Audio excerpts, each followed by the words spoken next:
Oh, welcome, ladies and gentlemen, to another edition to Thursday Night Football. We got a jam-packed show today.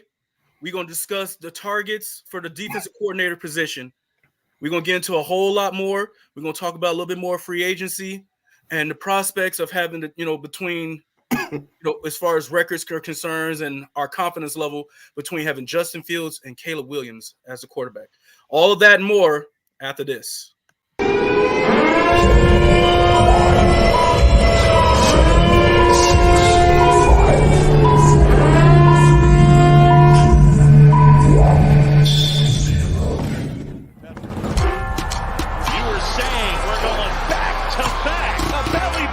Third down and goal. Fields flings that corner. Main Street. He scores! Hey, welcome back, ladies and gentlemen, to another edition of Thursday Night Football. Matt, the Monsters of the Madhouse, Chicago Sports Podcast. I'm your host, Leroy Pinky the Phenom Pinkston III, with my boy BJ and Eric Rogers, a.k.a. The Gunslinger, and my boy Quan Harris, a.k.a. Sims, is in the building. Let's do it, guys. We're going to jump right into this now. The Chicago Bears have officially signed Shane Walden as our OC, and now we've, moving full steam ahead with them going to get their new DC. Right now, they've already interviewed Chris Harris, and I believe they're in the process of getting ready to interview Terrell Williams, who was the D-line coach and part of the defensive staff with the Titans as well. So, what are your thoughts right now, guys, on the decision to go this route so far? And do you like it, or do you not like it, or do you think, or who are some other names you're expecting them to interview, or do you think this is it and they're just kind of looking for someone who's just DC in name only? We'll start with you, Sims. What do you think, man? What do you think? Well, I like it. I like the approach they doing. I especially like the Eric Washington, the one they's planning to interview. Terrell Williams. Titans always play tough football, man. No one can deny that, But me personally, I would like them to interview the defensive line coach for San Fran, Chris. I don't want to butcher his name. Chris Korzik, something like that. But, I think I know who you're talking about. I know you're talking about. Because I love how San Fran's defensive line always operate, man. They always a force. It's familiarity with the 4-3 defense. I think that would be a great addition, man. Great, because 49 defense is nasty. The D-line always nasty. And I like the fact that they talking to Chris Harris. He's an ex-Bear. He knows the culture. He knows the city. And he put the work in, man. Put the work in, raising through the ranks. So I pretty much like I like the direction. Okay. How about you, Eric? How you feeling about this? So I do think Chris Harris is a general great direction to go.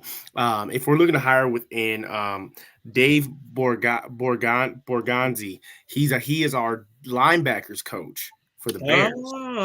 So I mean he knows the ins and outs. He was part of putting together that defense and the way those linebackers play. You know how they play. They play great.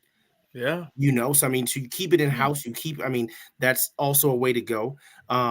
He has never been a DC before, but I mean, he's been a defensive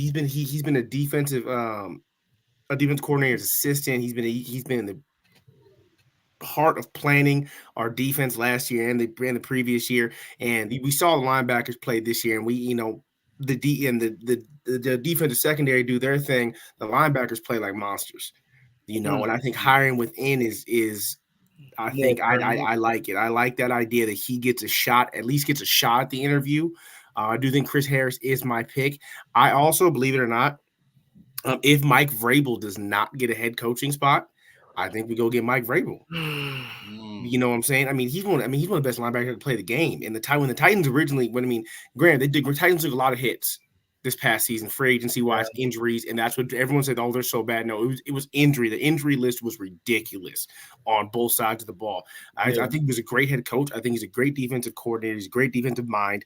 He took that Titans team that was absolutely garbage on both sides of the ball and turned them into something that we saw last year was great. This year they had flashes.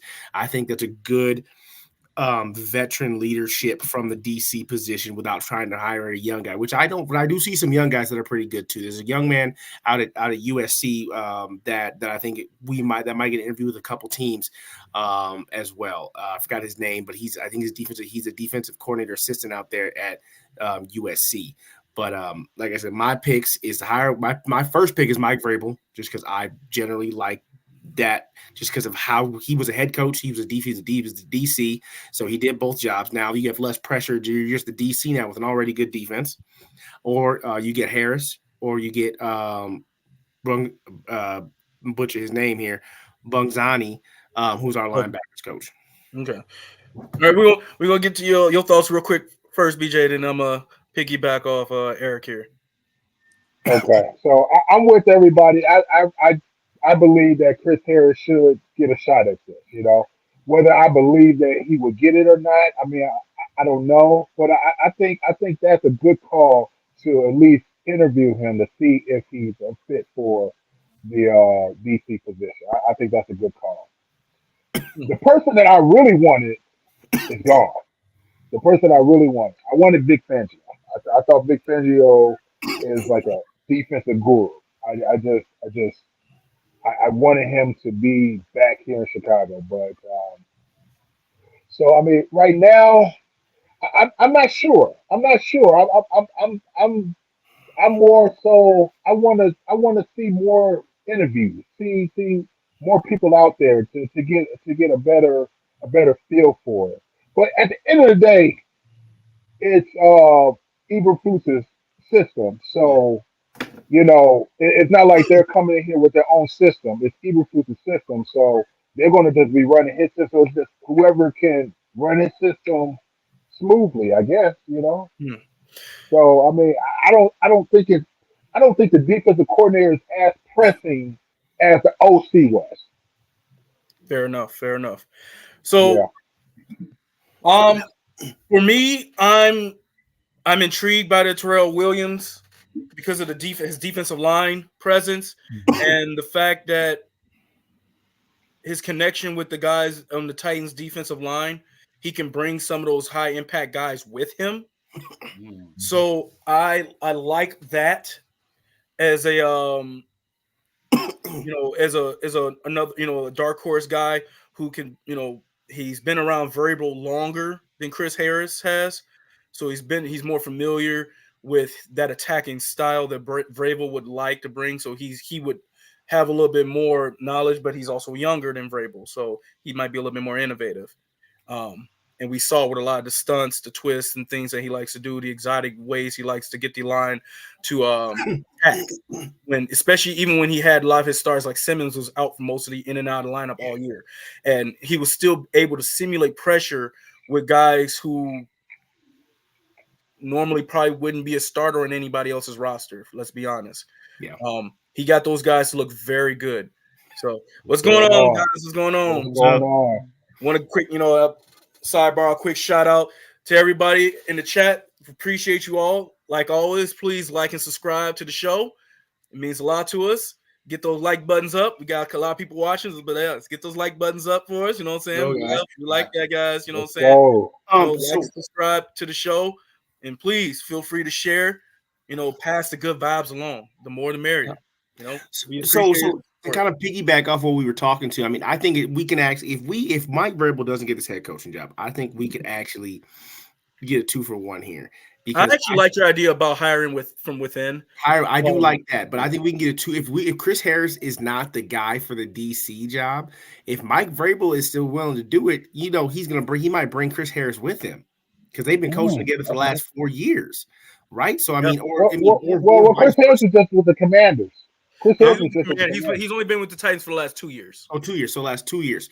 So last 2 years. So I mean, that's I mean, if he doesn't get the job, he might. I mean, because if Vrabel's out and he wants to stay with Vrabel might be able to bring him with him, or vice versa. I mean, and then we get a really good pass game coordinator, and then we get a really good DC, and we basically get a really good defensive coordinator's assistant. You get them both. It's 2 for 1 if you can get Mike Vrabel. I also, the one guy I left out is now because Jim Harbaugh's gone. We saw how good Michigan's defense was. I think he's going to get some interviews because they already said he's not going to interview for the Michigan job. They won't let him interview it. But that defense was really good, though. So I think that the DC from Michigan, if we're looking for a young, innovative guy, I think we might be able to swing him too if he decides he wants to interview. He might stay at Michigan because now he's going to have more pull now that Jim Harbaugh's not the one really calling the defense per se. But we saw Michigan's defense the last 5 years, man. It was ridiculous. It was good. Lights out. You can't argue with the man's results. The man knows what he's talking about and what he's coaching. Yeah. So that's another guy. I think there's a good 6 guys that are perfect fits. And then I think there's maybe another 2. I think there's 2 guys. I think there's only 2 guys that you're kind of like, let maybe you dip your toe in and see if you bring something in. You know what I'm saying? But yeah, that's me. Now, my first pick is Mike Vrabel. I just think that the leadership and the head coaching experience also. But would he be interested in taking that demotion? I don't think he would. I personally don't think he would, but if he doesn't get the job, the head coaching job, he said he still wants to stay coaching. So, I mean, what's the next best spot for him to go? Especially now that Raheem Morris is already the new Atlanta head coach now. Antonio Pierce, I believe, is now the head coach of the Raiders. They chose to keep him, he was another dark horse interview I would hoping for DC, but that he got, saying they didn't want to lose when 4 of your best players on the Raiders decide that they want him. They said they want to trade if he's not the guy. You kind of want to be like, okay, I can't mess. You can't mess that up. So yeah, I mean, and then you're also talking about you got to look at the fact that that Mike Vrabel might be in the spot, but I mean maybe he's the DC for Bill Belichick. That might be the other problem that might hurt us in general. So I mean, where's Belichick going to go? Because where's it going to go? The Panthers just hired who would they hire? The OC from Cincinnati. From Cincinnati hired him as head coach. I mean, that's the thing. Bill Belichick does sway a lot. The OC from the Bengals is with Callahan went to the Panthers. He went to the Panthers? Yeah, he went to the Panthers. Yeah. Yep. Okay. Today or yesterday? That was officially made. That was today. Yeah, I think it was made official today. Yeah. I mean, I don't think Vrabel would take it, but I mean, I think that's just a dark horse pick. That if it's there, you go for it. I don't think you pass that up. That's something you can't pass up because I think just in general, free agent talent want to play for Mike Vrabel to defend on the defensive side of the ball. I mean, that you got to think about that too. If you're looking for a DC, you want a guy that's going to attract some of these big name players, especially with some of the big name players going up for contract next year. Too. So he just mentioned someone who that's recently available. Wink Martindale. Yeah. From Martindale did leave on bad turn. He left. I mean, there was rumors that he had, him and Dable were had to be separated. That Wink Martindale was about to go after this man. For whatever reason, I think there's something that broke down the communications before as he was leaving. Mm-hmm. I guess there was something that he wanted in place. And I guess Brian Dable decided to not go with that, and that upset Wink Martindale. And he had to be separated and escorted out. And plus he hadn't returned since, so he's officially gone from the Giants. So thank you for bringing that back up. That's another person that's actually a really good pick. He falls under the Rex Ryan tree of doing things, and he will do something that well, let's face it, that the Bears don't do very often. That's a blitz. And he's very good at exotic blitzes. And we have the talent across the board now, finally. I mean, maybe with the addition of an extra edge rusher will be even better. But I believe we have the talent now to execute those blitzes, especially with the linebackers, like with Edwards and Edmonds. And to a lesser extent, if they use them more often, the Sanborn. yeah, Samba. Sand God, as Sand God, as they call him. Sand God. I mean, on that list, man. I know he's an old school guy, but Matt Patricia's also up too. He's shown his hand to be pretty good the last Mm-mm. couple of Matt years Patricia? when he's had the talent though. When he's had the No, talent. Nah, I'm warding him off. No, I'm good. No, that's a hard, I'm good. very quick. I'm not Me. saying I agree with them, but I'm just saying who they might interview. They might interview him. I'm not agreeing Can we with not that. taint? Can we not taint the good joy that we've had going on with the OCs and stuff and the direction we've been going? Let's not taint what we've been doing. Let's not Oh, I question this. agree. I'm just saying he might get an interview just because of old head. That's all. If you're listening, ignore what Eric said about Patricia. Don't listen to none of that. Drown it out. If you got your whiskey with you from all the drinking from the losses this year, take a quick swig of that and clear your mind. Don't do it. Now, Let me ask you this. Let me ask you guys this. how do you You feel sound Let me about, ask you this, guys. how you feel about Leslie Frazier? Yes. Yes, who would not? Please. You have to say Yeah. that. Well, he's been gone this year. Yes, He sat out this year. The lead button on the side He of my sat out this year. He definitely knows Chicago, homegrown. Mhm. Yo, I would love that one. Super I would Bowl love it. pedigree. I would love it. But the thing Let's is, face do it, he want to come back? He's got a trifecta going. You know, he's had longevity as a DC. Mhm. He's been a head coach in our division because he was the Vikings head coach. Yep. A hot minute, and he knows how to. You know, he would be able to help Eberflus in that aspect, being a defensive minded head coach, so he can help Eberflus in that aspect as well. And the scheme that he ran is similar. You know, it's a tap of two scheme that he ran. So some of the verbiage may be a little bit different, but the concepts were the same. Yep. I mean, And I think he does really good with young guys too. I think he does really good with young guys, which is what we need. Yeah, and I think that, like I said, I think him and Eberflus would mesh because they have a similar attitude. But the difference is that Leslie Frazier isn't afraid to blitz. He's more aggressive with his blitzing schemes and his concepts. So I think they would marry well because he doesn't, even though Leslie doesn't blitz as much, he blitzes more than Eberflus does. At least what he was when he was a head coach. So let me ask you guys this. And I don't think anybody has actually addressed this. Not us, but just in general. You know, we're talking about all these different possible coordinators, but we never thought about, you know, we never thought about having the coordinators come in wanting to run their own system. Some of these coordinators don't want to run somebody else's system, so that could prevent them from actually. I get that, but that's a no for me. After watching what this young team did, you don't want to screw up the game, man. You gotta think it's a possibility that could be in some of these in some of the possibilities of these coordinators not wanting to do it. Yeah, no. It probably is like he said. Mike Vrabel would probably be one that's like, dude, I got to run my own thing. That's 100%. He probably would. He definitely would be like, I could add. I can have wrinkles from your old system, but I got to run my own thing.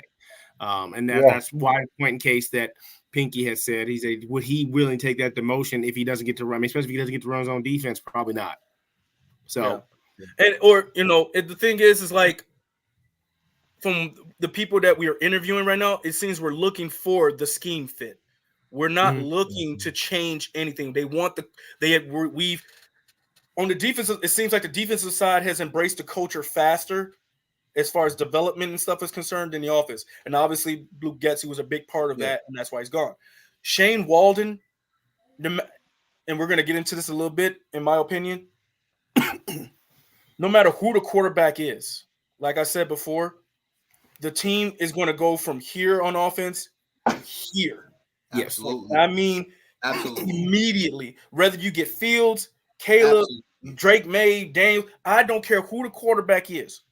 Because of the skill positions we have and all the flexibility we have for cap space and draft picks, whatever quarterback steps in, hell, even me, they're going to be good. The offense is going to be set up. Shane Walden, that's one thing I know Shane Walden will not allow, and that is to be unprepared. Yes. Especially after what you can see the pain and the hurt in the voice of DK Metcalf when he talked about him as his OC and everything he taught him, and the fact that we snatched up the receivers coach as well from the Seahawks. So DK and Lockett's they is not happy. Nope. And that receivers coach has been there, I believe, So- since Lockett was there. So I know I'm in all these different groups on social media, and someone proposed a question: do you think we can go after DK since we have all the coaches now? No, I don't know. I don't know. I don't feel I don't think so. Foles is not in the I business don't know about that. of relinquishing assets unless absolutely necessary. Yeah, And right now, like I don't said, know. he says he wants to DK build through the draft. Yeah, And- DK is going to cost us a first round pick this year. They're not going to get it without it. We're not getting it without it. There's no possible Well, way. the thing is also, like I'm saying, with the cap, even though we have the cap space and draft capital to do it, we're looking for someone that's younger. We're there, like I said, we're trying to build something we can develop. He's already kind of polished. He's set in his ways. The culture that they have in Chicago may not fit his mindset. Yeah, I do agree with that. Because I agree with that. Dad was here doesn't mean that he may be coachable. Yeah, I agree with that to a certain time. I know we're looking for someone younger, but obviously the talk and everything is Mike Evans is obviously at the top of the list. He's way older than DK Metcalf. That's all. But I do agree with that to an extent. But you got to look at the numbers. DK Metcalf versus Mike Evans. You can't say no to Mike Evans. I'm sorry, the numbers don't lie. I never said that. I still want Mike Evans regardless who we get in the draft. Yeah, no, I know. I'm saying I agree with you with trying to find someone younger. But that's why I wanted to say I do agree with trying to find someone younger. But when it comes to Mike Evans, you don't. The difference that doesn't between the matter. two is that Mike Evans is a free agent. Yeah, DK isn't. And DK and we had to give up draft capital. Yeah, that's what I'm saying. Along with paying them. If DK Metcalf isn't worth our draft picks versus Mike Evans worth the amount of money he wants. I mean, it's the amount of money he wants, you pay him versus still being able to get young guys. So yes, look, and I think don't let me be the owner trying to get these free agents, because if it was me, I'm like, look, sign this contract and all this extra money, you know what I'm saying, right here on the slide, this extra blank check.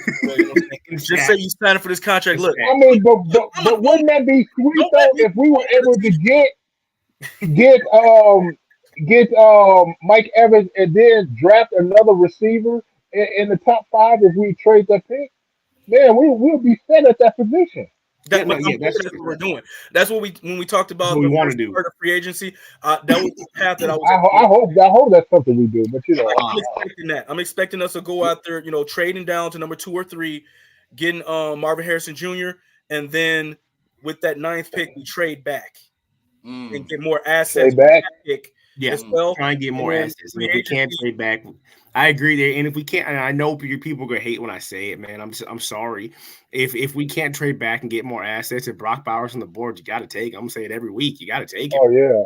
I have to. But that's if you can't. But he does not. I don't think Brock Bowers succeeds us trading back for more assets. I don't think he does that. I don't think that's. But if no one's willing to trade for that 9th pick and give us the amount of assets we want, I think you go get him. And the thing is, like I said, right now it feels as if to me it feels like Ryan Poles is the cat in the birdhouse. You know what I'm saying? He's just which one do I eat first? So it's kind of like it's kind of where we're at right now.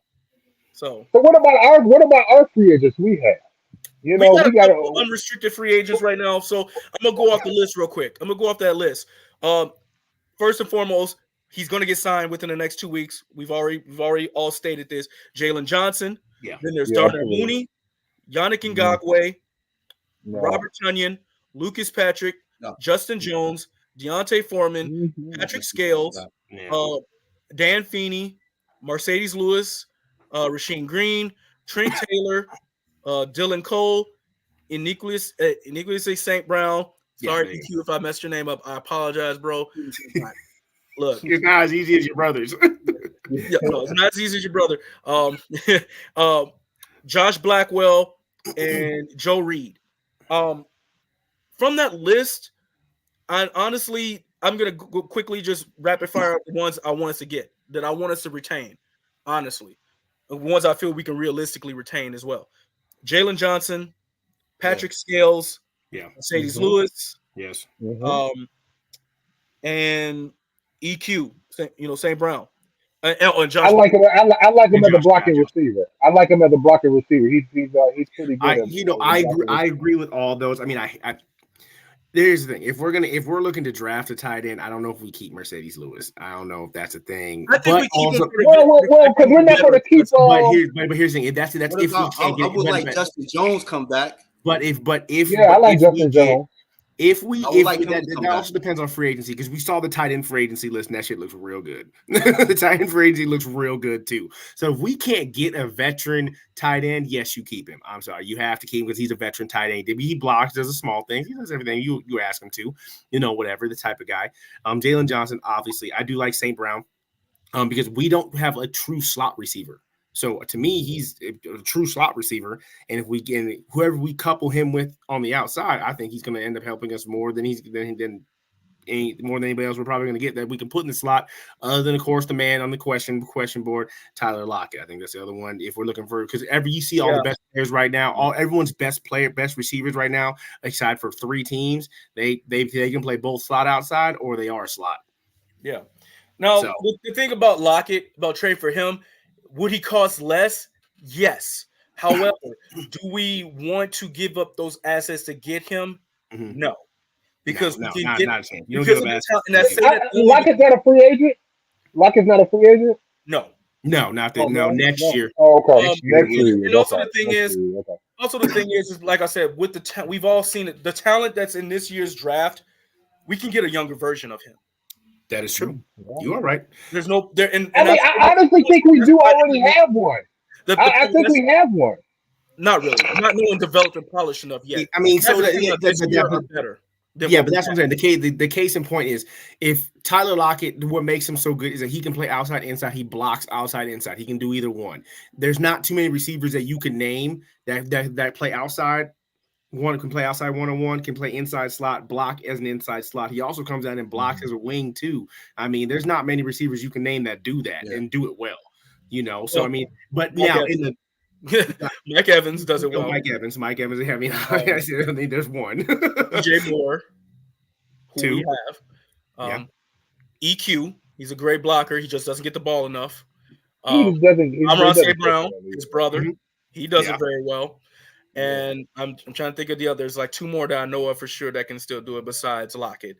Nuka, I will say Nuka could block. He blocked for the Puka Nacua. Yeah, Puka Nacua. He blocked his butt off. Cooper Kupp is very underrated blocking. Yeah, that man blocked his butt off. That man, he's huge too. There's maybe 6 guys, and that's what makes that category so special. And that's why I say when you look at the draft, I think there's a bunch of guys that can do that. That's why I agree with Pinky that in the draft spot, if we're looking for a good slot, I think in the draft we can get guys like that. I mean, someone just mentioned one right here, and that was what I was going to say. Next one, the son of Jerry. Now having the pedigree. Watching that young man play, beautiful route running. Mm-hmm. Yeah, exceptional. Like honestly, all I can say is like you got your daddy's genes. God bless you. Shit. God bless you. Now your hands aren't as good as your daddy's, at least not yet. Start catching some more bricks like your daddy did. Start catching them bricks, bro. Yeah. Because you ain't got hands like your daddy yet, but he is an exceptional route runner, and I think he will be perfect in the slot. He is that underrated. He's got his dad's deceptive speed where he doesn't look very fast, but when you put on the tape, he's running away from everybody. So he's got what his daddy has as far as his stride, his route running ability. He just wasn't given enough targets due to all the other players on that team and the fact that, he was kind of buried on the depth chart because of the way Kingsbury runs his offense. Yep. He wants the ball going to the bigger receivers and running backs and the tight ends. So he doesn't. I like that one. I like that one. I think the other name you put in there is Xavier Worthy from Texas. That he is why, man? See what I'm saying? Like so many good young talent. Yeah, there's a lot of options. That's what I'm saying. But I think for us, if we can sign an outside receiver, we go to the draft and get a slot receiver. That's just how I feel about it. Because normally your outside receivers are your biggest threats. I mean, and your biggest deep threats, but you need that Cooper Kupp and those guys that run those intermediate routes, but run really good routes. I mean, yeah, Tyreek Hill's one in a dozen. He come inside, go outside, run by somebody, blah blah blah. But you mean you ain't gonna find too many of those. But I think Xavier Worthy fits the mold of a receiver, and you could get Xavier Worthy. I think he's going to end up in the second round of the draft, and I think we might actually be able to get him too. That's if we trade that first pick to get a. If we trade that first pick, if we trade that first, I think we might be able to get a second round pick and still get Xavier Worthy. I like the kid, man. He's a very physical. I mean, he might look small, but he's not trying to run people over. Like, and that's what I like. I like he's pretty fast. And that's what you need. Yeah, we do need that. We absolutely do need that right now. Yeah, he's definitely got some wheels. Yeah, and that's the one thing that Shane Walden absolutely loves as well. Mm-hmm. Top poppers. Yep.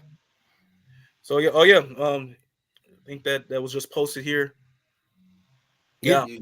And you know what? Another thing that hurt Jerry Rice's son, me being a Colorado fan, him playing at Colorado with bad quarterbacks, really hurt him too, man. His early on development. I was kind of upset when he transferred, but I was kind of glad when he went to USC because I knew I thought it'd be a quarterback to actually give him the ball because he can play. I think him going to Colorado. No, I get what you're saying when the person put down that he runs a 4-3. However, part of his issue early on wasn't just bad quarterback play. He didn't run with that straightaway speed with pads. Yeah. No. So, and that was something that which is why he wound up going to Colorado and not the bigger schools right away, because he did not run. He can run routes, but he didn't use his speed effectively. Now he was able to show off that straight line speed at USC because the system predict was better and the quarterback play was slightly better. Now, had he stayed at Colorado with Prime Son, I'm sure he would have blossomed a lot more because that system was more wide open. It would have fit his skill set better.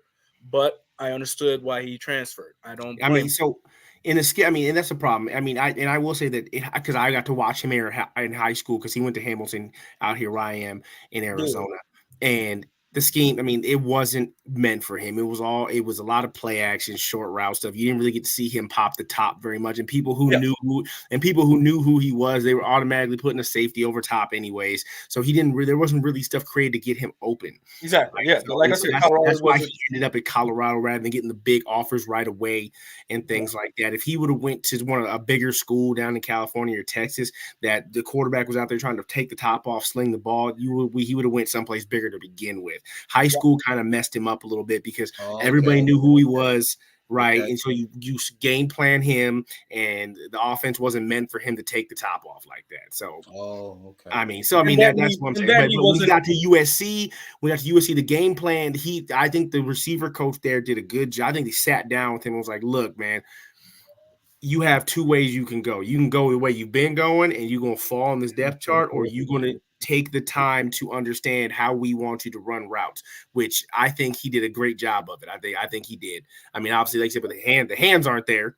And to the person, guys, yes, I know the Trojans run the air raid offense. However, Cliff Kingsbury likes the bigger body receivers. Mm-hmm. So Brandon Rice didn't get us enough play with the Trojans, is what I was getting at. You didn't get to see a lot of him like you should have because Cliff Kingsbury's offense is predicated on bigger, streamlined, more Mike Evans type receivers. Yep. And that's who he wants to get. He wants guys who can just go get it, 50-50 ball, jump ball kind of guys. That's the offense. He didn't get jump balls at USC. That wasn't that what a lot of his he when they went air raid, he was a number 2 receiver or the number or the slot receiver on the trip side. So you're normally not getting a deep ball at any point in time. Exactly. He's an outside receiver. He's not an inside receiver, at least not yet. Because he was one of the shorter guys because he was considered one of the shorter guys on the team.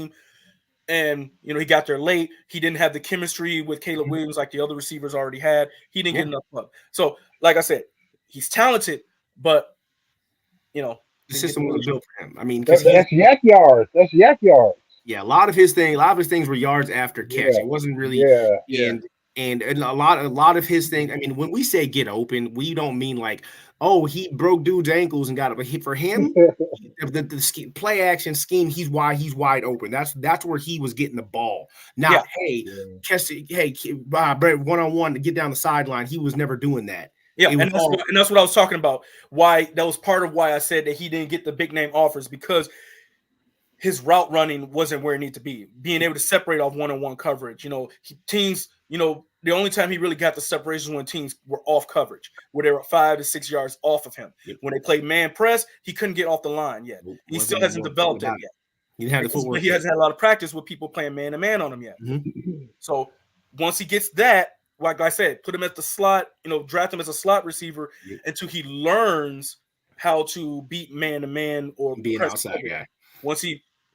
And then he'd be an outside guy because he's got outside guy speed, but he doesn't have outside guy route running.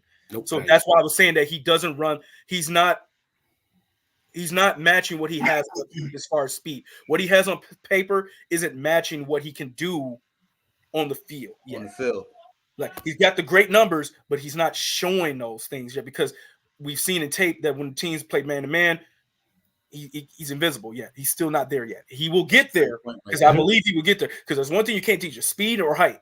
Nope, can't teach that. Yes. You can't teach 4.3. Like, you either have it or you don't. Not at all. Not at all. So, yeah. And Jordan Addison being mostly responsible. No, I think Caleb Williams was responsible for Caleb Williams getting the Heisman.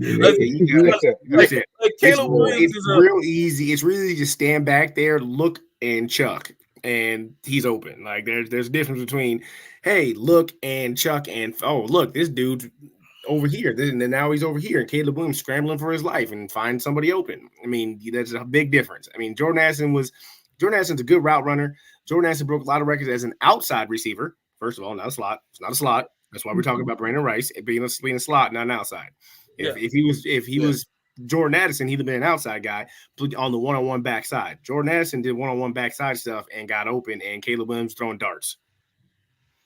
Yeah, I mean, there's difference. I mean, Jordan Addison is an outside guy that can play slot. Now that he's in the NFL. In college, was the same thing. No one's done that. Addison's a beast. We're just saying that different spots. They might both have wide receiver on them, but the slot receiver and the outside receiver, different spots depending on what the offensive scheme is. You gotta figure that out. That's when you figure that out. That's when you can put your guys in the right spot.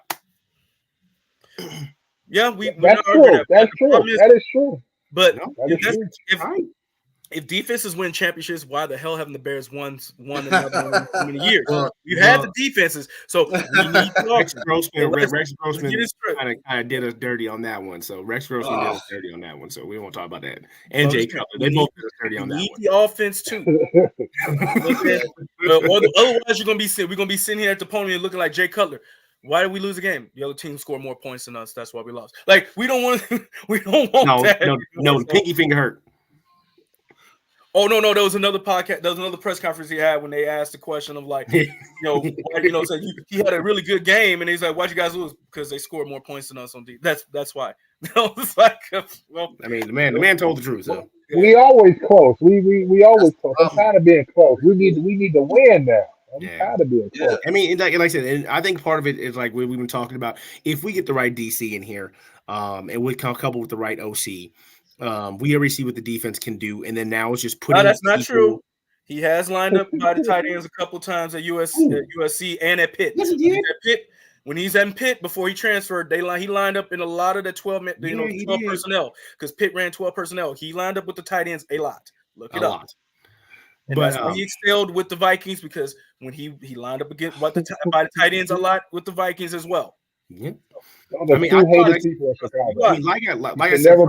we should never speak those names again. Oh my God, Chris Conte and Cody. We should never speak those names again. Yo, can we block him? Oh, why you do this? Why you gotta do this, case? Why you do this, case? Can we block him? I think we should block him.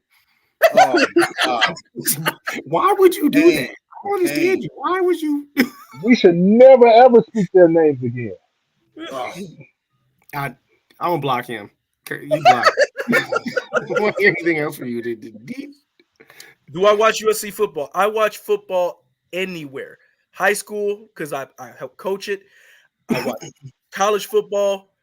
and I watch amateur football because I used to play semi-pro for a while, for a hot minute before I tore my knees up, and I obviously watch NFL football. So yes, I watch a Man, lot you of gotta get football, look. a lot of tape, my friend. It's Trust just me, it. I it watch every game with Caleb Williams, every game that a lot of games, when he's at Oklahoma. I watched all the games that Jordan Addison played when he's at Pitt, and the games he played at USC. But you said he's never lined up again with the tight end, and I was explain to you that yes, he has, especially yeah. at Pitt. Before he That's transferred what to USC. attracted everybody to him was the fact that he can play inside, he can play outside, and his route running is good from both, and it does not matter where you put him. Yep. Yes, Caleb. When you guys said oh, Addison is responsible for Caleb Williams winning Heisman. We're not saying he didn't help him, but Caleb Williams throwing darts At with Oklahoma accuracy. before he had Addison. So, So Caleb Williams, Jordan Addison's a helper. Put it yes. that way. Yeah. We'll do that. Yep. Yeah, we do need. That's true, right there. No, we do Times not have subscribe changed. to the Pac-12. Exactly, Case. That's what I'm saying. Times have changed, man. We need the offense to. Yeah, we match need that we game. need to be able to put up points first. We got to We be able to do. start We do. scoring more points. It's an offensive league now. Everybody's putting up points. We Did I got to subscribe be to the able to. Pac-12, We bro? got to be able to put up points. Did I subscribe to the Pac-12 when it was still existed? Yeah, it came. Yes. Yeah, I had the packages. Yeah, I'm a sports nut. I even had it when it was in Spanish. So yeah. So, yeah. No, but I mean, I say that because they I overplay their ankles agree. sometimes. I agree with Casey. I agree with Casey. Yeah, I mean, we don't. Yeah, no, I'm still blocking you. I don't care what you say. I gotta get to that comment. Man, but no. I mean, I think we have the defense. Hey, Anthony, what's going on? Stu, what's up, bro? Oh, what's up, man? Shout out, my friend. Thank you. Appreciate the love. I think we have the right defensive guys in place. I do think we can add another D tag. We know we need a 3 tech. We know that. We know we need a 3 tech. Definitely. And I think that's going to depend on what type of blitzes we are going to bring.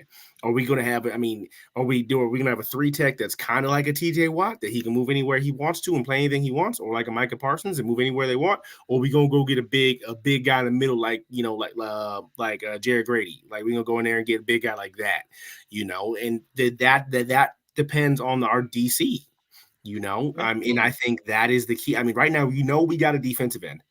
Okay. We know we can possibly get another defensive end. I mean, hopefully homeboy from the 49ers decides that he not Bosa, but the other one they just got, he decides he's I'm going to leave. Yeah. You talking about I highly doubt he's going to leave, but hopefully he does. Well, it sounds like he's going to leave because the 49ers don't have the cap space per se to go, to drop that kind of money. It's a great pickup for us. And both of his boys are in Chicago. So it's a possibility. We got both the boys. You hopefully get a reunion out of it, right? So, I mean, I think our DC is going to be looking at what's our. Everyone thinks DC's going and look at what are the key things that we already have. I think that DC we need to get is somebody's going to look in and say, this is what we need. I'm going to focus on this first before I worry, because I know what we need. I already know what we have. I need to go into. We're gonna go into this draft, go in this free agency. Thanks for dropping the link for us, guys. I appreciate that you dropping the link for showing us the. Thank you. We appreciate that. Thank you. But it's just, I just think that the DC needs to go in. He needs to look at the defensive tackle position. Obviously, we got another backup, 3-4 corners deep, type of thing. So, I think it's like what y'all said earlier. I think we might stay in house with the defensive coordinator. That's what I think. That's what's going to end up happening. I like him, man, because you saw how. I mean, everyone's going to be like, "Well, Roquan Smith didn't play well." Well, I mean, Roquan Smith is Roquan Smith. What do you mean? What do you want? What do you want from the guy? You can't do anything about a guy's attitude. It's just how it is. Well, I don't even think it was so much his attitude. He just honestly didn't fit our version of the Tampa 2 scheme. He's not an off-ball line. He's not a true off-ball linebacker. No, he's a sideline to sideline linebacker, but he is not an off-ball sideline to sideline linebacker. Yeah, they made it clear that he wasn't going to pay. He's never had money because for the scheme, they made it clear. Yeah, and we were able to get 2 players. Yeah, and I think the linebackers we had this year, I think they played great, man. I think they did. Yeah. I mean, I think it's hard for them that people like, oh, they could have done this better on counter versus that. It's different when you don't have a defensive tackle that can command the middle. That's the problem. I mean, great linebackers do great things when defensive tackles do great things in front of them. You know what I'm saying? And I So like the fact that they started off slow this year, the linebackers, and they really picked up as the year went on. I think he did a great job. I do like hiring from in-house the linebackers coach for us. I hope he does get a shot. I mean, I think the team camaraderie and team feel is, if you get somebody like that, I think that's just a great chance, an opportunity you don't pass up. Help the coaches as well. The coach gets development. He gets experience. Yeah, I mean, he has his guys, so he knows what he has already, and he knows what he's looking for and what he's looking at. Like outside I think outside the initial DC and the guys that got dismissed from the team, I believe overall Matt Eberflus has done an exceptional job with developing the defensive and special teams guys, helping those guys out. And I think he put way too much faith in the guys he hired. I think he trusted them way too much for offense, and he trusted their input way too much. And I think now that I think towards the middle of the season, he started trusting the players' input more than the coaches, and you saw that, and that's why we started winning more games. And I have a question for you guys. What's up? Now we've seen how Eberflus has, when he brought his coaches in, horrible decisions on the offensive coordinator. Now, do you guys think this is more of Poles hiring and saying, listen, you're going to pair up with these guys right here? Oh, absolutely. I absolutely believe this is more of a Poles, Kevin Warren type hire, but they respectfully, took Eberflus's hiring power away. They asked his, what would you like the offense to be able to do? That what do you think? What are you looking for in the offense to help? Work in partnership and cohesion with your defense. What do you want the offense to be able to do? Getting off the bus to help your defense get going. And I think they took those things into consideration. I think that's why you saw us go after guys that are that were part of the Shanahan / Sean McVay tree. Yeah. That's why you saw us go with that, because I think the one thing that Matt Eberflus loved about the team, was the consistency on the run game. And I think having that, being able to chew the clock up, made it easier to keep his defensive guys fresh, because he likes to have multiple rotations. Yep. But in doing so, when you're chewing the clock up and you're actually scoring touchdowns on the methodical offense that he wants the Bears to probably be able to run, just be more efficient in the red zone, I think what that does for not just the defense, but the opposing offense, it speeds up the clock in the mind of the other quarterback. Now they feel they have to pass the ball more. We got to do this. We got to abandon the run because, it was 9 minutes when they got the ball. Now there's only 3.5 minutes left because they took 6 minutes to score a touchdown. Yes. So we got to try to go. So now we got to try to go quick out there. We got to try to get some quick points. Let's go throw the ball. And that plays into what Matt Eberflus wants with his secondary. Because now they're going to try to get the ball out quick. That makes it easier for him to game plan. He knows quickly right away. They're going to the outside. Linebackers, you don't have to cheat up so much. Stay in the middle of the field. Guard sideline to sideline, but keep everything in front of you. Boom. They're get another quick 3 and out, because they're just going to throw the ball. They're going to abandon the run. They're not going to try to stick with it because of how much time is left in the situations. It takes a lot of decision making away from Matt Eberflus in critical situations now, because he's ball controlling. He's when the offense is chewing the clock like they did against Atlanta and like they did against the Arizona Cardinals in those games, you saw that, now the defense looks fresher because they understand, the ball's, saying, oh, boom, boom, boom, 3 and out. Oh, 4 plays, they're back out. The offense is back on the field now. That's what Eberflus wants. He wants the offense to have 4, 5, 6-minute drives a pop.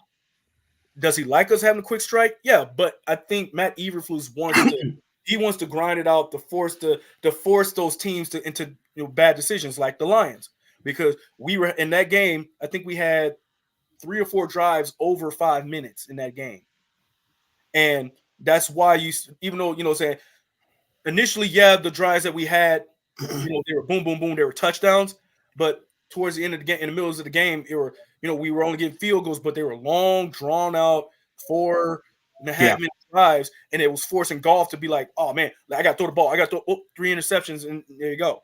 The only Yeah. problem is So I mean, and with that being said, I agree with that, because if you look at it, what I think what he wants is kind of like how the Chiefs play, man. When people know when Patrick Mahomes wins the clock time, you gotta score. Like they have to score because you know he's gonna go score. And when they're up, you gotta go score or they're gonna run the clock out. You know, because that's how the Chiefs play. They let Mahomes get up even by 14 points. Now we're gonna eat the clock a little bit.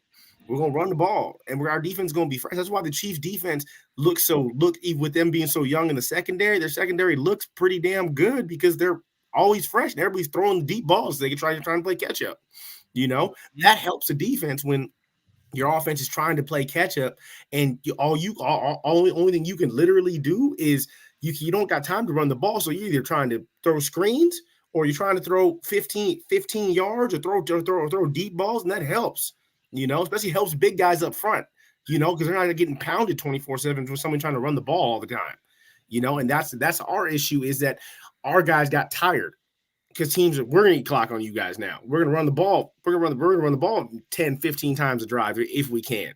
We want to be that offense where we got to run the ball 10, 15 times a drive, and our defense is sitting there like, okay, y'all go do your thing. Then when other teams come out, they got to play hurry up because because we're ahead. So I do agree with that. I like how Pinky put that because to me it reminds me a lot of the Chiefs. So yeah. And another quick shout out. Thank you everybody with the comments. You guys are amazing. Thank you so much for all the interaction Thank you, today. guys. It helped drives the show. Like this Definitely. is so much fun for us guys. We enjoy every second of this, and Purdue. all we ask is that you like and subscribe. Like and subscribe, guys. Help us get those likes up. Hit that like It's button. just 2 clicks. Just 2 clicks. Click. Just a few clicks, guys. Hit the like button, subscribe, and if all is possible, share. Share the love and the good vibe. Let people know about the show. Hey, you keep these good vibes going even longer, then. The more you share, the more you like and subscribe, the more we can keep giving this to you guys. That's all, you know what I'm saying? So, yeah, and we definitely love the interaction, though. Love it. Definitely love Still this. blocking you though, Casey. You still getting blocked. How dare you say those names? I don't think he is. I don't No. think he is. No. I don't think he is. I don't think he is. No way. Getsy and No way. Shane Walden. That Shane Walden's been an OC in both college and in the pros. Yeah. Mhm. He's got I just- more I don't think- experience, and he's been at it for a while. Okay, Casey. Gacy doesn't have a clue what he's doing. Don't get throwing threats, Casey. Well, I don't think he's going to be anything like Getsy because I think Getsy had an idea that he wanted Justin Fields to play like Josh Allen, stand in the pocket and to sling that thing 33 times, 40 times a game. And we didn't need to. I mean, if you look at every game we won, Justin Fields didn't have the talent to do that. Yeah, we did. We did have outside talent. I mean, everyone. You look at the Bills. They got Gabriel Davis. They got Stephon Diggs, and then you got the massive amount of tight ends that can all catch the ball and do amazing things. You know, to go with Three of them. pretty damn good running. They got 3 of them. So it's just like, and so we didn't have anywhere near close to that. We had one receiver and a tight end that we hope to God didn't get it when he got touched. He didn't break something every time he got hit. You know, but I mean that's the thing. When you play tight end, that's what's going to happen. That's why we hopefully can get another good tight end like him. But I think that Walden's he's gonna have a chance to bring life to Justin Fields in a way that isn't going to demoralize him. I think Justin Fields got demoralized having to throw the ball 33, 40 times a game when he had to without the talent that he had at Ohio State. It's not that. It's not that type of gunslinger mentality. You're not going to go out there and be able to chuck that ball and somebody run underneath it. One step drop, throw that ball. You know, be able to throw a screenplay and then somebody go for 50, 60 yards. That wasn't our offense. I think that he's gonna be able to look at Justin Fields like, look, your legs are gonna be more intact than they were last year. You know, we're gonna make it simple, make you have quick reads. If you don't like it, run. If you don't, those type of things. And this offense that Getsy had, if you don't like it, the issue with Getsy is that he wasn't innovative enough with the offensive line. We had deficiencies on the offensive line, and so does the Seahawks. But the thing is, what did they do? They had a moving pocket for Geno. That's personnel wise. I think that's personnel. Well, the thing, you got Seattle that has 2 guys who are defensive linemen converted to offensive linemen, and they was able to make it work under Shane Walden. That's the difference. You know, Seattle's offensive line wasn't any better than Bears. I mean, yeah, and it's personnel. It's personnel I issues would be, there. That's So, okay. there's a difference between Walden being passive because you got one of the best receivers in the league in DK Metcalf. You have Tyler Lockett, who's still a great receiver, and But you none have of then their the tight ends rookie are from better than Ohio what we State. have. you have Kenneth Walker, who's a great running back at catching the ball, running after the catch, and being able to run the ball. Of course, I'm going to And be block, pass happy. block, yeah, Like block. that's. I mean, we didn't And have if that. you look at it, I'm not saying Herbert and Johnson aren't. They're not Kenneth Walker. I'm sorry, Kenneth Walker's a good running back. I don't care what nobody says. I think he's a top 10 running back in the league. I'm just gonna say it. I You've think seen what he did at Michigan State, so yes. because he has the hand. He can go out there and play receiver if he wanted to. It's a different dynamic when you have a running back that can be a pass catcher. We see it in Pacheco. We see it in Cook. We see it in those guys at the Eagles. Let me quickly answer this question real quick about the Seattle's offense not being more balanced. If you look this year, how many games did Walker miss? How many games did his backup miss? Injuries across the offensive line and the running backs hurt the sync in the evolution of the offense for Seattle. They just had bad luck and injuries. Yeah. DK was hobbled. Lockett was hobbled. The rookie wasn't developing as fast as they anticipated. Jason and so there's a lot that went into it behind the scenes if you watch their season. So when they started the season off healthy, but the moment that Walker went down with an oblique injury, you saw the wheels fall off on the offense. And you can't blame him for that. That's not him. Of course, he can be pass happy. Your running back and your backup running back are gone. What else are you going to do? You don't have another star running back that as a third string. And if you do, you're the luckiest team in the world. Yeah. So of course I agree with you, Stuart. Yes, he was definitely by far the worst that I've ever seen as an offense coordinator. Like no business calling anything. Oh yeah, he was horrible. He was absolutely what horrible. RPO was like it's horrible. Yeah. Just as we fix some small things, we'll be a great team. Yeah, I mean, and like I said, and the see things, it feels more of an athlete than a quarterback passer, 100%, man. Look at every game we won. He scored a touchdown running his legs, using his legs, dude. And when it's just like Lamar Jackson, like he didn't do well in the passing game in the playoff game, but he was such a threat with his legs. When they finally figured out, like we got to stop him from running the ball, then the second half, he was like, okay, well, you guys are gonna stop me running. I'm gonna sling it now. Yeah, we didn't have Fields didn't have that option. He didn't have that option. I mean, he can bring the best out of Geno Smith. He can bring the best out of Justin Fields. Yes, it's easy to say, hey, go ahead and take off if you don't like it. It's not that easy. It's not easy when you're playing the game. It's not easy to say that. Okay, because that's quickly how you get on the bench sometimes. Well, it's not that easy to be like, I'm going to defy what you say and not throw it here and just take off. Yes, Josh Allen has that free ability. And some of the other quarterbacks do. Justin Fields probably felt like he didn't have that free ability to be able to do it. Yeah.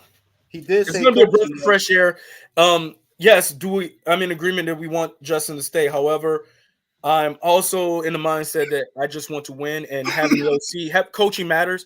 So I think that we're in a win-win situation with coaching. Yeah. As far as offense is concerned, it will not matter who the quarterback is that's brung in. Shane Walden will bring out the best for that quarterback. I want it to be Fields. However, we don't know what Poles has in mind. So keep that in mind when we're saying this. We're not saying we're Fields haters or we don't want Caleb, and things like we want Caleb. No, I'm just being realistic about the situation because 100%. We don't have control over the situation of who they sign. I'm on board with what Poles does, no matter what. Exactly. I personally want it to be Fields, but if it is not, I'm rolling with it. Yeah. Because I know no matter who the quarterback we don't have a choice. We don't have a choice but to roll with it. We don't have a choice. I'm going to roll. I'm happier because of who the offensive coordinator is. Yeah. If it had been like Greg Roman and we got rid of Fields, then I'm like, what the hell are we doing? Yeah. What are we really doing? I mean, to me, I think everybody's got the idea that we draft Caleb Williams, he's starting day one. That's not how it goes. There's going to be a quarterback battle even if we draft him. Exactly. That's what I was explaining. If they decide to keep Fields too. Because they could trade him too. I mean, they can also trade Fields. I mean, and like I said, and to me personally, I don't know if Fields has that mentality. I think he's a good kid, but I mean, you saw Taysom. I mean, I think he could be a Taysom Hill. He can be a backup quarterback and try and help someplace else. Who is that? You said who could be a backup quarterback? I mean, we never guys. You said Fields? Yeah. Taysom Hill? Absolutely not. I don't think you prepare Fields to Taysom Hill. Justin Fields is a quarterback and quarterback only. He's not. I think he used to play receiver before he became quarterback. So I think he could do it. Real quick question. You know, Phil's is respected through the whole organization. Do you think Poles already told him what his decision is? Or No, you don't think so? I don't think You he think told he'll him. have him wait? I don't know. I'm kind of torn between because I think about that too. I wonder if Poles actually, Is it's that possible that he could have about told him respect and also? just told him just play along with this to see Yeah. what we can do with this draft pick. It's possible he did that, but then it's also possible that he hasn't said anything and he's just letting them just sweat it out. Even I think Poles has given shots of support to Justin Fields in hopes that even if he does draft a quarterback, that Justin doesn't shut down, because that's the worst scenario. No, I don't think Justin's going to shut down because Yeah, you got to remember he don't have that mindset. Poles is given. I think we've seen a Poles that said Justin's a great quarterback. I think he can lead this team. That's a big thing to say, knowing that number one pick is looming and what you could do with it. I think one thing is that you also got to remember, you got to remember they had Justin Fields last year with Ohio State. They made him compete with C.J. Stroud. Yeah. Blew him out the water. Completely obliterated C.J. Stroud. So I don't think he's afraid of anybody as competition whatsoever. I mean, hell, even when he wasn't getting reps with the number ones they were with Andy Dalton were even saying, like, why the hell is Dalton starting and not this kid? Mm-hmm. He was whooping Andy Dalton's ass out there in practice. So I don't think he's afraid of anybody. He wasn't afraid of the guys at Georgia. The only reason why he left was because of things outside around the school that had nothing to do with football. Is why he left. He even had a documentary about it. He was competitive, but the coach had it in his mind, even when the players were behind Fields to be the starter at Georgia, he went with Jake Fromm. And the team turned on the coach, and that's why the coach was let go. Yeah. So, I agree. I agree with you. Like I said, I think a lot of people got the talent because he beat out the guy. He beat out Jake Fromm. I just beat him out. Do too much into this. Like Poles is gonna trade him off the bat if he drafts a quarterback. So there could be a quarterback battle, and Justin could win it out. And then the Bears could draft a quarterback and use the guy to get the picks anyway afterwards. Trade that quarterback to a team that wanted the guy. I mean, that's the thing. He could literally stranglehold Caleb Williams. Be like, hey, y'all want him? Give us something for it. He could do that too. Exactly. I think it's happened before. I mean, look, it happened with Eli Manning and Phillip Rivers. Yep. But Eli Manning demanded that trade. He did not want to go to San Diego. But because remember, John Elway did the same thing. So yeah, he sure did. But the thing is, the Chargers still drafted Eli first because of the working out for the contracts for both players. Yeah, they had an agreement that they was going to trade. They'll trade the guys that they wanted. So the Bears could easily draft first, trade with the team that gets Marvin Harrison, and boom, we swap the players, some draft picks. Both teams win that way. That could easily be the situation. I think people need to just. I think people need to understand that this isn't a for sure thing if Caleb Williams gets drafted. Now people are going to be like, oh, Justin Fields is gone if he drafts Caleb Williams. I don't think that's a for sure thing. And I don't think it's a for sure thing that we don't draft Caleb Williams and still have him be on the bench. Exactly, man. It's just, and you know what? We could be doing exactly what we've seen this year. Done. Bench their stars until they're ready. Out of any year, you got to have a backup quarterback. This year showed the league you got to have a backup quarterback that's ready to play. Do I think we waste a top 10 pick or top 5 pick on a backup quarterback? A guy that's going to be a backup quarterback? Absolutely not. Absolutely I don't like it. I don't like it. I don't like it at all. But I don't think that Poles likes that either. But I also don't think if he drafts, he's definitely going to trade Justin Fields. It's never a definite. I don't think that's a definite.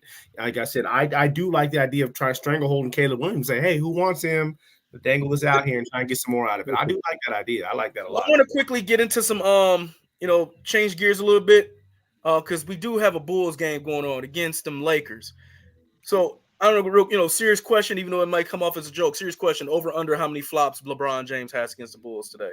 He gets 6. He gets 6. He gets over 6 flops. See, guys. This is where I'm torn. This is where I'm torn. Okay. I'm a Chicago fan through and through. In my you say heart, LeBron's better than Jordan. I'm blocking you too. Don't do it, BJ. No, don't do it, BJ. Listen to me. Listen to me now. No, BJ, don't do it. Listen do it. Don't do it. Okay, definitely LeBron is the number one player of all time. Definitely, I agree with All right, that I'm gonna have to 100%. mute you. I gotta mute you, bro. I gotta No, mute you no, real quick. listen, No, I gotta mute your mic. No, no, no, you muted. No, no, not here. Not here. No, no, Oh no, man. absolutely not. No, I will not. That is blasphemous. That is sinful. You cannot say that in the house, the Jordan built. This is the monsters of the Madhouse. That is a cross between the Madhouse on Madison and Monsters of the Midway, my friend. You cannot do this. That is blasphemy. I love LeBron James. Don't get me wrong. But he is not the GOAT. I'm blocking BJ. He's an elite player of this era. That's it. I'm gonna unmute you. No, you cannot talk. Bye. so hear me out. Hear me out. Yes, Mike. So this is how I look at it. This is how I look at it. I look at different The GOAT eras. is popping. I'll give him that. So Mike is the GOAT of his era. LeBron is the GOAT of his era. No, the GOAT. You know, MJ the GOAT but of every era. but see that Nobody said but see that man was flying. Like, come on, man. He's got a record, Guinness World Record of hang time. there we go. Who else Gonna got that? flop all day. We go at the Lake. Well, so here's the thing. When it comes to the Lakers and Bulls, I'm a LeBron fan, but I'm a Bulls fan. If that makes sense. I know that's kind of. DeRozan scoring 40 and we win the game. That's it. You said what? I'm a LeBron DeMar scored. fan scoring 40 and we win the game. That's what I'm a fan of. That's all I want in life. Okay. Look, And that's why I hate when they Who play won against each other because it's such a big confidence. It's the perfect comment. Read that comment right there. Read that comment. Yeah. Read that one. Jordan is the GOAT. Look, okay, I'm gonna put this a bit right here, right now. Steph Curry's better than LeBron. Go for Who? That's a debate. it. Terrible. Who said that? Oh, terrible. Who? No, but I'm just gonna. This is the reason why. You want to know why I say Jordan is the GOAT? Because No, how he many is. other Tell me people why. ate? How many other people ate when he was dominant? During his era? How many other people? But see, the thing is, the league was different. Question. How many other players got rings during his era when he was still playing? You talking about his whole career? We got. I mean, like, Right. Because Mike didn't start winning early on. It took him until he got Pippen, till he had a team around him. Because, like, if I'm gonna include their whole career, but you know what I'm saying, but up, at least to the 15-year mark during their 15-year span. The only players that ate during his era, Magic, Bird, Zeke, and Olajuwon. That's it. Jordan wasn't playing. Jordan retired. Jordan retired when Olajuwon won. But I'm saying they're still doing his time frame. I'm Okay, gotcha. I'm going to respectfully include it. I'm going to respectfully include that. Them are the only players that ate during his era. You know how many other players that are Hall of Famers that did not get a taste of when he was in his prime? Ewing, John Lonzo, like literally, you had Hall of Famers across the board. You know Douglas Shrimp, Karl Malone, John Stockton. You know what I'm saying? Charles Barkley. Barkley won MVPs during his era, and he didn't get to eat. Okay, but let me ask you this. Yeah, Charles Barkley was a beast in his era. But if you take some of those players and put them in this athletic era now, are they still as dominant? Averaging 30. I don't know. Because it's a different kind of game. It's a different kind of game. It's more of a shooting game. No, you got to remember, more of a Barkley shooting wasn't a game. defensive guy. Barkley was a scorer. He was always a scorer. The round mound of rebound. He was an offensive genius, a savant. He could score from anywhere on that field. And if you didn't have to if you couldn't touch him going to the basket like they tell LeBron to do, I guarantee you that man dropping 35 and 12. But you also got to think about back then. A lot of they were true big men, so they were slow-footed guys. Now you don't have that many slow-footed guys. Robinson wasn't slow-footed. Shaquille O'Neal wasn't slow-footed. Olajuwon wasn't slow-footed. I'm gonna say this. You gotta understand, Kobe Bryant still counts for LeBron James' era. Okay. Well, yeah. I'm sorry, Kobe Bryant. Name a player we've seen like him, because LeBron don't play like him, and you know he doesn't, and that's just LeBron true. is one in a million in his play. Kobe mimicked his game off of MJ. So Kobe was MJ 2.0. Yeah, but that's what I'm saying. I think Kobe had a better all-around But game than LeBron James did. I'm sorry. I think he no, did. no, I No, don't think so. I don't think Honestly, so. yes. I don't think so. I think he I don't did. think so. I think from an offensive, I mean, defensive mentality, probably not. I'll give you that. Offensive mentality, LeBron James didn't develop his offensive game until probably later in But Miami. but but Really? LeBron was early on in his career. He was a facilitator mostly. I mean, I would, I take that back.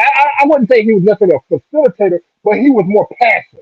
He wasn't, he wasn't, He he wasn't didn't Jordan. have that killer But he wasn't Kobe. He wasn't instinct. And Kobe either. Kobe. Okay, here's the thing. LeBron James has never been a go get it killer. He until late in his career. Early in his career, he was never a go get it killer at the end of the game. If you looked at the Lakers, even when Shaq was with the Lakers, Shaq knew to give the ball to Kobe. Like he knew it. Like he give the ball to Kobe. If Kobe misses it, I'll grab it. well, it was some issues with Shaq that. admitted his So own. I don't Shaq know. admitted his own time. right Hey, there I'm passing you the ball. Like in his, right he even there. said it. Like I'm gonna quote him. Shaquille, like Shaquille, like, in his voice. I'm gonna try to say it like he said. Kobe, I want you to pass me the damn ball. When I pass it to you, when I go to the paint, give me the ball. He never gave me the ball. He's shitting jumpers. You need to stop it. Give me the ball. so yeah, like Kobe was like, "No, you give me the ball. Eff it. I'm hitting this shot." So I mean, that's what it is. LeBron James was never that killer. Kobe knew if I touch the ball within the last 30 seconds, I'm scoring a bucket. this my boy Shaq like that. Come on. But they have different games though. They have different types of games. I mean, LeBron I James get game that is more towards but the Magic killer Johnson. mentality is what separates people. Nobody Yeah. nobody thinks about that. Jordan had a killer mentality. Kobe had a killer mentality, and believe it or 90% not, of basketball is but mental. LeBron now has that killer mentality. He has that. But early in his career, LeBron was about since because I'm actually from Akron too. His whole thing was from getting everybody around him better I'm blocking involved. you again. LeBron whole style was getting everybody involved. You know what I'm saying? Yeah. But that's the problem a lot of people have with him. You're right, but that's what separates greatness right there. Is Kobe could get 10, 15 assists on a given. But here's everybody the knew thing: that. no one can deny. Let's say LeBron, if LeBron wanted to score 40 a night at his young age, he could have done that with no He problem. could have, yeah. He And he decided should've. to be more of But a he should have. point That's- forward. We wouldn't have this debate about him had he done that early on. Yeah, That's but what I'm he getting should at. have. That's That's true. the difference. That's Is true. that Kobe path he took Kobe had another Plain and Hall of simple. Famer on his team, and Kobe said, "You might be another Hall of Famer, but you're gonna pass me the ball, so I'm gonna score." That's the difference between LeBron and Kyrie, and Kobe and Shaq. Because LeBron. So are y'all saying that Kobe is higher on the hierarchy than LeBron? Yes. Yes, 100%. And you No. want to know why? Now, honestly, I hate to believe absolutely not. Okay, Absolutely like I not. said, how many defensive players that ate That's not a during debate. LeBron's era? Because I named 4 that ate during Jordan's era. Only You can those say 4. the same thing for Kobe then. Well, A lot of Yeah, you can. But yes, I get that. Hold on, because during Kobe's era, Jordan ate. You know, when Yes. Kobe came in, so Jordan ate against everybody. But when it was Kobe's time, the only teams that ate during his time were the Pistons and the Spurs. That's it. Two That's teams. it. And But those it are took the Spurs, three Hall of eight. Famers. The It took Spurs, 3 Hall of 8. Famers on the Spurs to do that. I'm just saying, but those are the only teams. Otherwise, it was Kobe for his 5 that he got. Oh, the only other, I think there's one more team. Boston, right? With Boston. Boston. Boston was the other one. Also took the only 3 other Hall of team that Famers to do it. That's when the super team started because Yeah, they knew but- they couldn't stop the But Lakers. y'all ignore all them times he was in Cleveland carrying them garbage ass teams. Didn't have nobody. Didn't have nobody. Hold on. Don't claim Didn't have nobody. No, the problem is people were looking at the players, but they weren't looking at his coaches. Mike Brown is being totally disrespected in this regard that he put a system in place that got those guys. He surrounded LeBron with 3-point snipers across the board. He did. So he would not, because he made it impossible for teams to clog the paint. But that man did not. He gave LeBron the offense that Giannis got later on, where they couldn't build that wall against Giannis. Because you got to remember, he innovated. He was the innovator that gave LeBron that free pass to the basket, where the Pistons were trying to bully ball him, early on in his career, and everyone's discrediting, the namesake of the players, but those guys were literally in the top 15 in 3-point scoring every year. And defense efficiency. Those guys were literally they knew their job and they did their jobs well to free up LeBron to be who he was. Mike Brown is being completely disrespected as a head coach during that tenure when they were making those runs. 100%. So I mean, you have to understand. His only fault was that he kept running into Pop. He ran into Popovich. That was literally his only mistake. He was in the same era with another great coach. But here's the thing, like you understand, that's literally his only mistake. To stop Kobe Bryant, Boston had to go out and get 3 Hall of Famers. But look who was on the Lakers though. Look who was on the Lakers. After Shaq left, who's on the Lakers after Shaq left? All stars, man. They had 2 bigs of all stars. I mean, Paul Gasol wasn't a beast in his prime. I'm not talking about Chicago Bulls, Paul Gasol. I get that, but he wasn't. I'm talking about the Boston had to go get 3 Hall of Famers. Spurs had 3 Hall of Famers, right? Yeah. And then the Pistons. But in fairness, the Spurs drafted all those players. They didn't go out and get them. Yeah, but I'm not saying they didn't go out and get them, but it took 3 Hall of Famers to do him like that. And years into the career when they already knew they were going to be Hall of Famers. We already knew they were going to be Hall of Famers when the Spurs finally dethroned the Lakers. We knew they were going to be Hall of Famers. It took but it's not like it's not like Golden State. It's like Golden State where it took 2 years. It took them 2 years and they came out and were like blah blah blah. We win a title with that squad. That's a totally different situation where you took second and third years and went out there and dethroned Miami versus the Spurs that took 3, 4, 5 years for them to get those Hall of Famers. We knew they were going to be Hall of Famers at that point because how good Parker and Ginobili and Duncan were playing together. You knew they were Hall of Famers. You had to get all 3 to beat Kobe and Powell. It's not like Miami who had 3. Cheryl is not blocked. Cheryl is never blocked. She will never be blocked. She is the nicest lady ever. This is our daily update. She will not be blocked. Ever. But it doesn't say you have to understand that you have to if you have to build a Hall of Fame team to beat somebody, that's the problem, right? But the thing is, during Jordan's era, how many teams were built like Hall of Fame teams to beat Jordan? There are plenty. None. Yes. Yes. Are you talking about when Jordan started winning rings or before?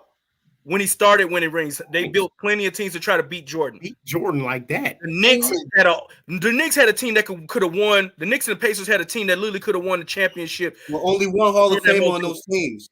Only one. That's true. The Knicks and the Pacers were built to win, but they just couldn't get past the board. I agree with that. They couldn't get past the board. Trust me, I know that. That's what Kobe in a different league, man. Even after he lost Shaq and he had Powell, the teams were like, Kobe's so damn good. We got to put no. You skipping a couple years. You skipping a couple years when Kobe was asking to get traded out of LA to Chicago. He had some terrible years. He had a couple of bad years. But I get that. But during those times, how he was injured a lot of those times, though. Injury started to set in on him during those times, and then when he got Powell, it was like, "Oh crap, let's go to Miami and build a team." Like everybody, he threatened to come to Chicago. I mean, and I wish he would have, and we wouldn't be having this discussion. Still, we still would be having this discussion. Kobe still be the go to the key right? Chicago went to because you got to think if Kobe came to Chicago, who he partnered with? He'd been with D Rose. And then we really didn't talk about anything. Oh my God! You saw this is post injury or pre injury? D Rose. It would have been his rookie year. He would have came after Dio. He would have came during D Rose's MVP year. Jesus Christ! Yeah, you imagine that team? That D Rose probably still win the MVP, but I mean he ain't got to do it as much he had to do. You know, but that's they probably would have won it then if they had probably. They would have had 2 on LeBron. LeBron probably only had 2 rings then. Yeah. I mean, he had to go to Miami to beat Kobe. Let's be real. He had to go to Miami to beat Kobe. To beat Boston and Kobe. Let's be real. I genuinely think LeBron only went to Miami out of spite. I think he was just tired of not having a team in Cleveland, and he did it out of spite because D Wade and Bosh was willing to come to Chicago. He almost came to Chicago.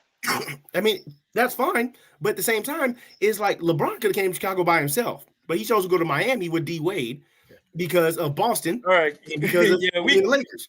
And yeah, like I said, that's the difference. He's like, I gotta find some way to beat Kobe and find some way to beat Boston. It's not like I said, everyone talks about the Golden State Warriors building a dynasty because they had Eric, don't go too deep, man. You It's gotta not. say something for your show, bro. You gotta say something for your show. Oh, my bad. I forgot about that. Yeah, we don't want to go too deep. We don't want to go too deep. Let's leave him wanting more, bro. Let's leave him wanting more. Yeah, we gotta leave him wanting more, my friend. Yeah, and Powell did. Premiere Monday. It's premiere Monday. Yeah, yes, sir. So yeah. But yeah, we got off a little track a little bit, but it's all good though. We, you know what I'm saying? I had to go into the basketball thing. Oh no, Eric, don't leave us now. Don't leave us. Don't block yourself now. Yo, but for the record, Jordan is the greatest. Then it's LeBron for me, then it's Kobe. Yes, absolutely. Yes. Jordan is the greatest hands down. That's your top three. I mean, That's my top three. I don't have Kobe in my top five. I don't have my Kobe in my top five. What? Ooh. I don't have Kobe in my top five. Oh my God. Wow. Really? Oh, That's It's too many other greats. So you gonna put Kobe over Magic? You gonna put Kobe over Kareem? yeah. Well, No way in. Yeah, well, it's a discussion for another day, guys. yes, it is. It really is. It really is a discussion. We can go forever with that one. My bad.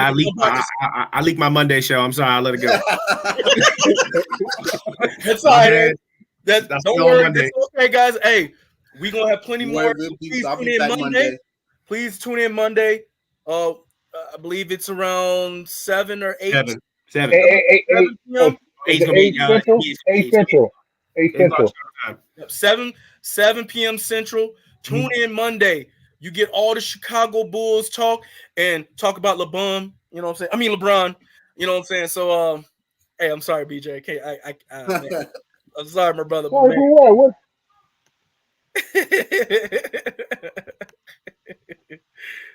No, we did not block E. He's just having issues with his connection. Issues. I saw it. Not a problem. My kids ran up in here and tried to stranglehold me for some chips. My bad. Hey, don't feel bad. My daughter just walked past, try to literally walk past, grabbing snacks like a whole bag, and like I didn't see it. Right? She waited to the perfect time. She realized all this podcast. I did not block you, Casey. I did not block you. I told you I'd unblock you because we're blocking BJ for at least a day after what he told us about. No, we will not block anymore. BJ blocked for a day. And on that note, we will see you guys next Thursday. Please tune in again. Like, subscribe, share, love all the good vibes, everybody. Thank you all again for the chats and keeping up with us again. This has been a beautiful Thursday night show as usual. We love and appreciate everyone that's tuned in and interacted with us. And like I always say, Chicago up, bear down. Peace, love, and good vibes. Until next time, everybody. Good night, y'all. Peace. Oh, yeah. Good night. Good night.